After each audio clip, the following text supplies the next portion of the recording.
asking me. I know we gotta do this, but I ain't trying to be here all day. Yeah, me either. We need a code word. Yeah. Yeah. So what's the word?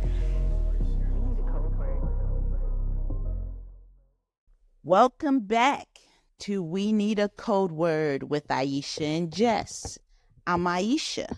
And I'm Jess. And this week, we are going to spend some time just talking about family dynamics, particularly our small family. And we both come from small families. And this is at the front of our minds because we recently had a death in the family, and we're both children of aging parents, and just trying to unpack all of that. Yeah. But before we jump in, let's check in. How you doing? Yeah. I'm good. I feel like, the world is a bit on fire, so I'm as good as can be expected. Every time you turn on the news, it's just like a wicked bout of depression that falls over you. But, in the midst of all of that, I'm good. How are you? I'm doing okay. I am grateful that it's getting lighter later. Yeah. And I'm still coming down from a really powerful trip to Alabama, where I got to see the Riverwalk. Oh yeah, the hallowed Riverwalk. ground. Yeah. Yes. And learn a lot more about Alabama, and just particularly in that area where the Riverwalk is, how much history is in that radius. Black history, American history. And I was scrolling and stumbled on some imagery from what's happening, the genocide in Gaza, and that just kind of shook me up. Takes the air out of you. Yeah. But I'm doing all right. Yep, thank you. So back to what you were saying about family.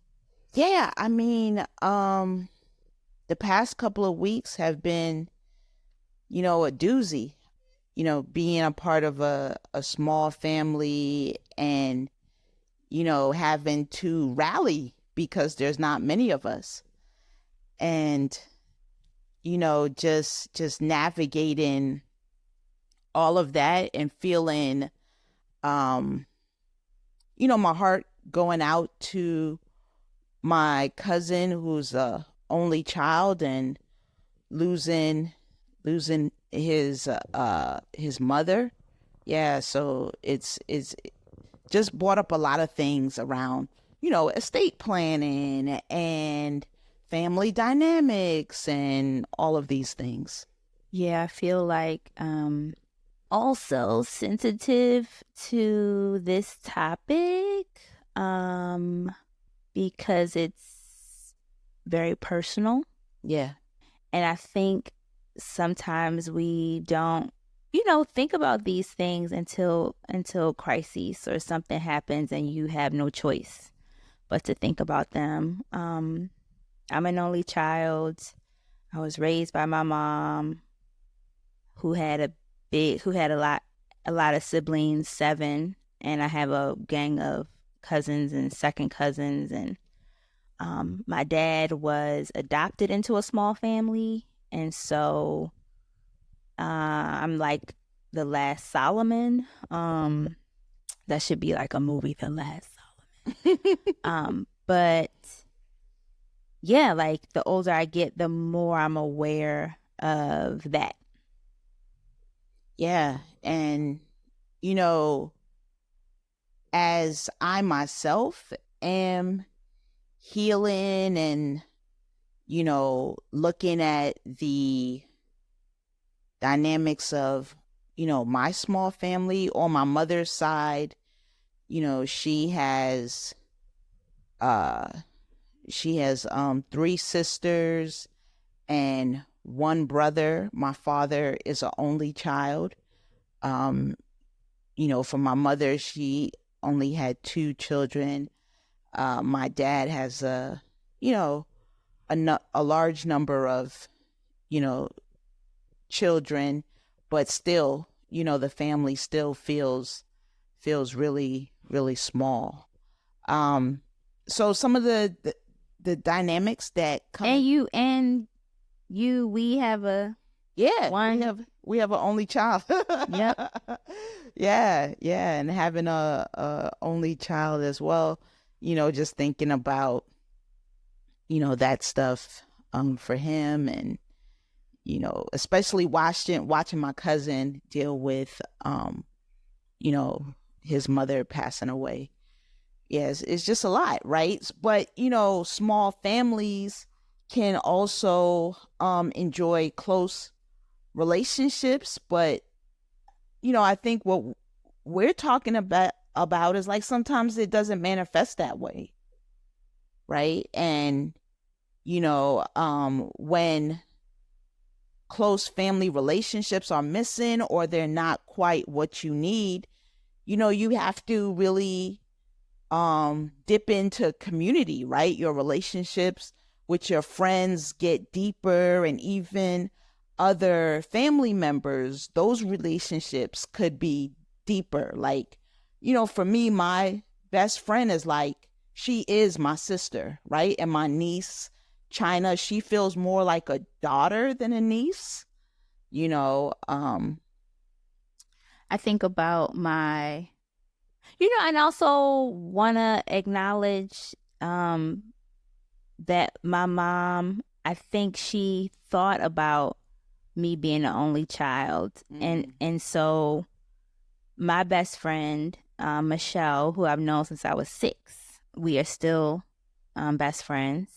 And we met in school, and our parents like made an agreement that they were going to keep us close, even when Michelle's family moved away, which was like devastating for me at 10 years old. Like I was just like, it actually wasn't that bad because I saw her every weekend, right? Like our parents made a commitment that they were going to help cultivate our relationship, our friendship. And that meant a lot. Like, I don't know if they know how, well, I'm sure they do, but how much that meant, how important that was. Like, Michelle was a part of a lot of critical moments in my life as a young person. I mentioned my dad passed when I was 14. Like, Michelle's family was there with us, you know? So, the idea of family, like Michelle is my sister too, and no, but I would, what's DNA like that, so just want to affirm that, and also like shout out parents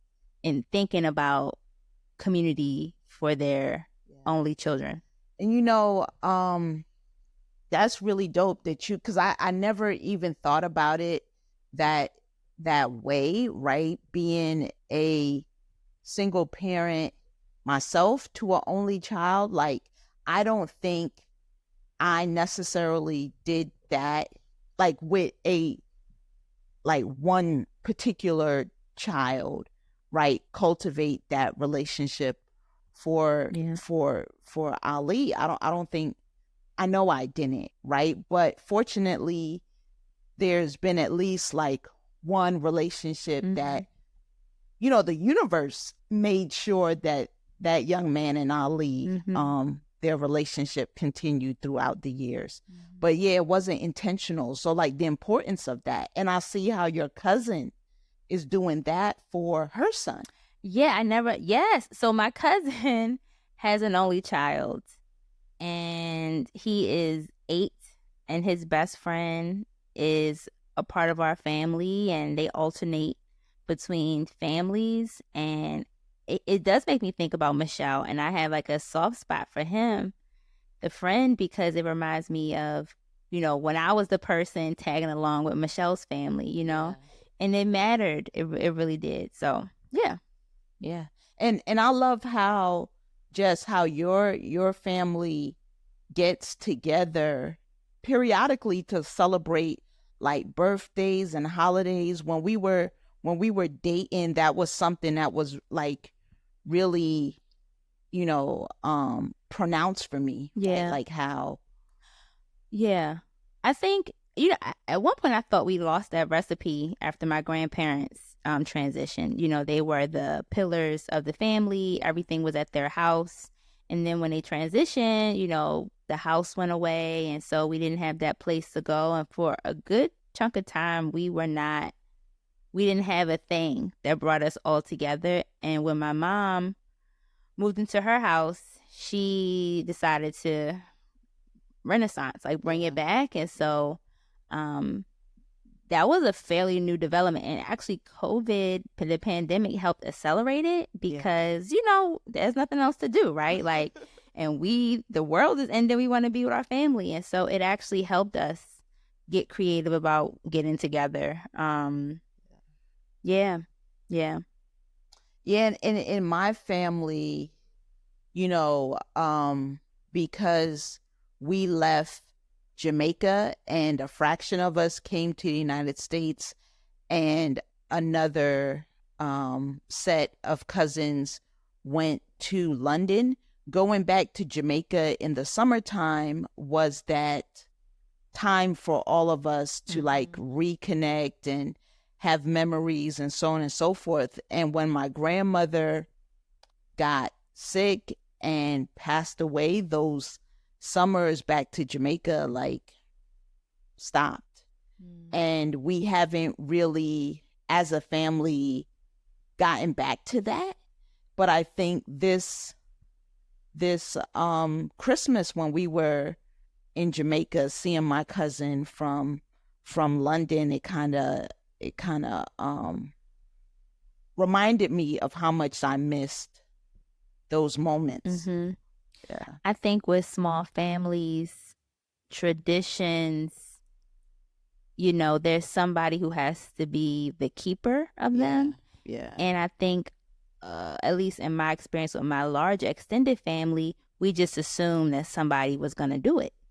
And then after a while, they weren't here. Yeah. And nobody else picked it up for all the reasons, right? And so I think in a small family, we have to be mindful about what are the traditions we want to uphold. Realize that we want to uphold that feel good. I know oftentimes families do shit because my grandmama did it, so I got to do it. And it might not make any sense. It might not feel good to anybody. And you still do it. And I think particularly for a small family, like our resources, meaning people power, is limited. So you want to make it count, right? Yeah. And I think that's one of the things I'm sitting with. Like, what are the things that we're going to uphold and keep from family and traditions, and what are the things that we're leaving? Yeah. And I spoke briefly about the fact that my dad has 10 children, and how we are fractured. And this past year I tried to rally my siblings and their children around my sister Kadine's birthday, because it was, I think it marked 20 years since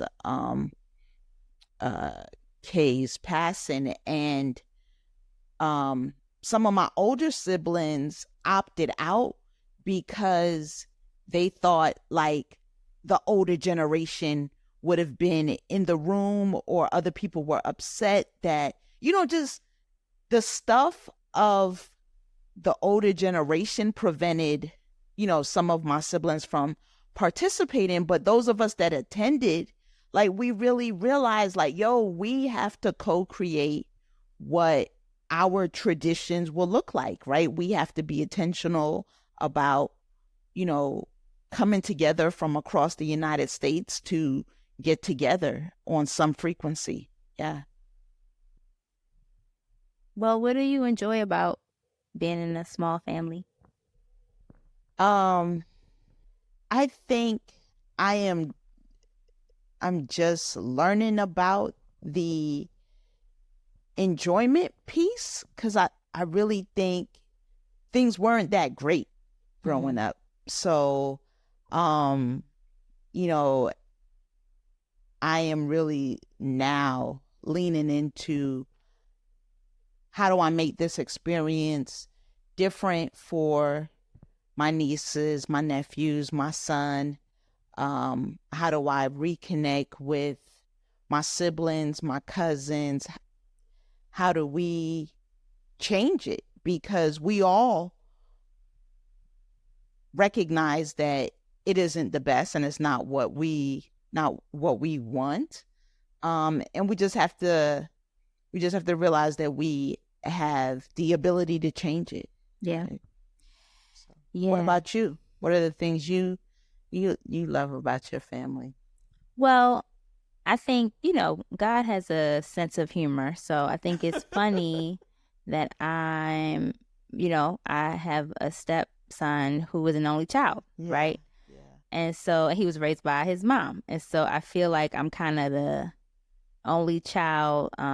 Translator. Yes, whisperer. I can help you understand some things because we are peculiar, or can be, I learned very early on how to enjoy my own company, how to build a world, how to make friends, and at the same time, and this is something I probably should explore in therapy, but how, I'm able to build a connection and maybe not tell you so much about me. Yeah. But you feel connected. Yeah. Yeah, just little quirks about only children. I feel like I'm able to give you some insight. And it's, seeing Ali do his thing, it just reminds me of me sometimes. Yeah. And some of the choices he makes or the ways he moves in the world. And, he's a light. And in the world, he can be, a bright light. And when you're home, you kind of recharging your battery. So, yeah, it's been fun just remembering some of those shared experiences. But it's also been cool, coming up with our own, what do you call them? Traditions. Yeah. Celebrations, things that we want to acknowledge. Yeah. Yeah, and I think that's, some of the beauty, right, of small families, right? The closeness, the potential for really close and intimate relationships and traditions and building community, right? Because when you have a small family and you don't necessarily, you feel like the odd person out, or there's things that aren't quite right in the family, you build community around you. Yeah. I also wanted to acknowledge that being in a small family, when something happens significant, to a member of the family, it is significant.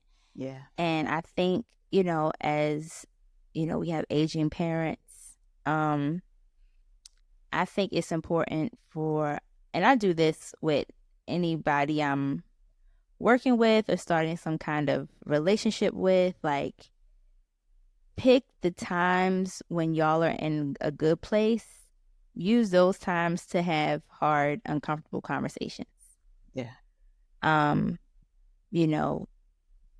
sure some of our listeners, talking to our parents about estate plans and their wishes, and that I'm also learning that is an ongoing conversation. Yeah. It is an emergent conversation, but starting it at a place where there isn't a crisis, and you're in a good place. Maybe there's food, I don't know, maybe there's a ocean, I don't know, but picking a scene that you can have the most optimal environment to have those kinds of conversations. I think that's something I want to do more of in this season of being in a small family. Yeah, I remember growing up, my grandmother had, it felt like she was planning for her funeral for years. Like, y'all not gonna have her looking crazy. Nope. We knew where the dress was. Yep. We knew where the will was. We knew what church she wanted to, what father she wanted to have the service and everything. Like, she had it planned out. And, I just, in just witnessing what my cousin is going through,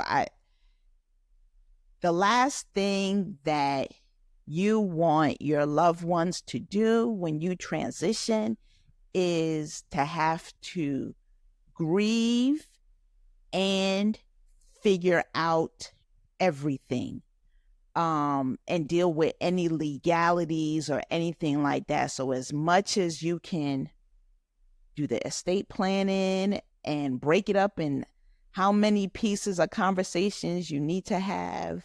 Not 52 like Risa Tisa though. Not 52 not 52 TikToks, but yeah, just have the conversations so people can, grieve without the stress. Yeah. And if you listen to this and you decide, okay, I'm gonna take the first step, and you take the first step, I want you to treat yourself to something really nice. Give yourself a treat after you do that. Yeah, and now there's like things like that website Will and Trust, where you can just go online, fill out a form, and just, it doesn't have to be that difficult. Maybe we should do a part 2. Yeah, about estate planning. Mm-hmm. Yeah, that sounds good. We also need to work on ours, so let's not be the pot calling the kettle. Okay. All right. Well, before we wrap up, let's kind of lighten the mood a little, with the palate cleanser. All right, Jess, why don't you kind of lead us in this segment?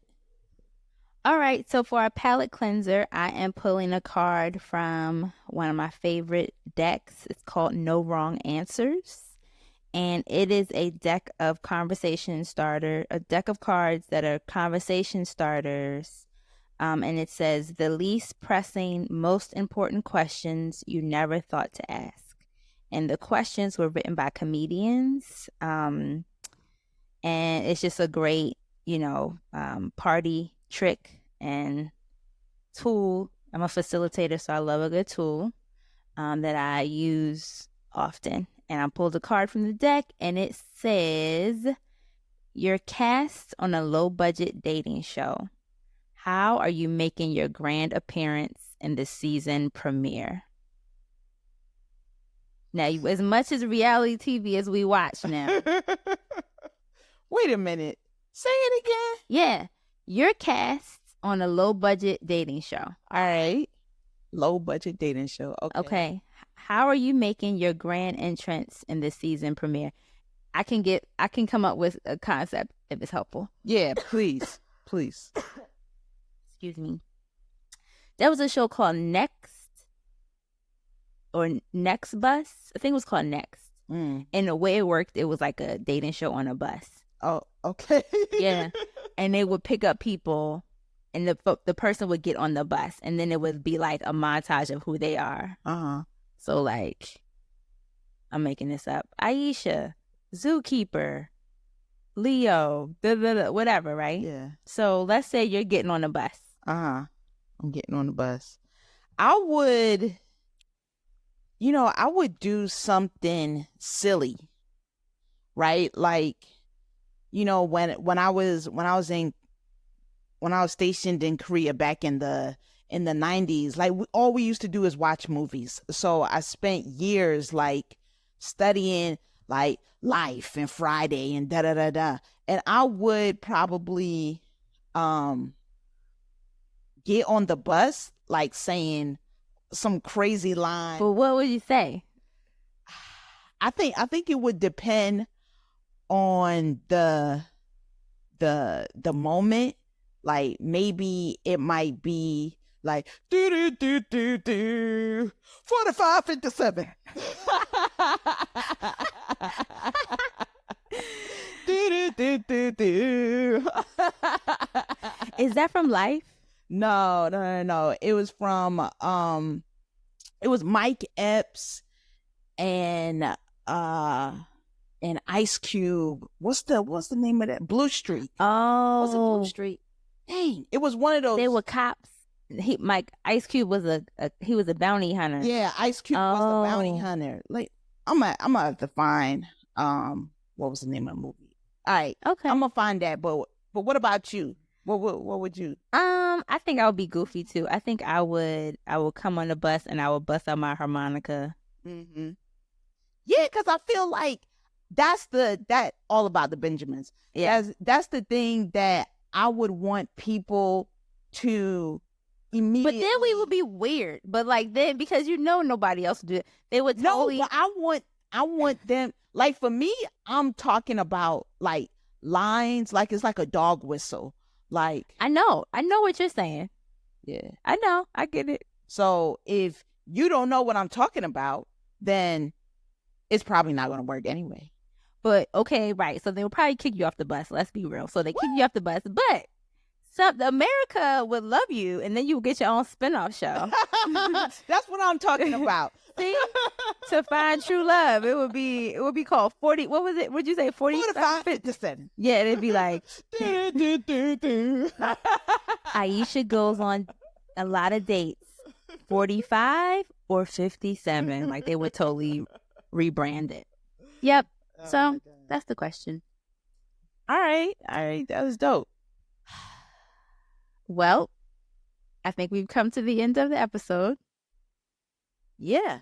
So, I want to thank everyone for joining us on this episode as we explore small family dynamics and all the shit that comes with it.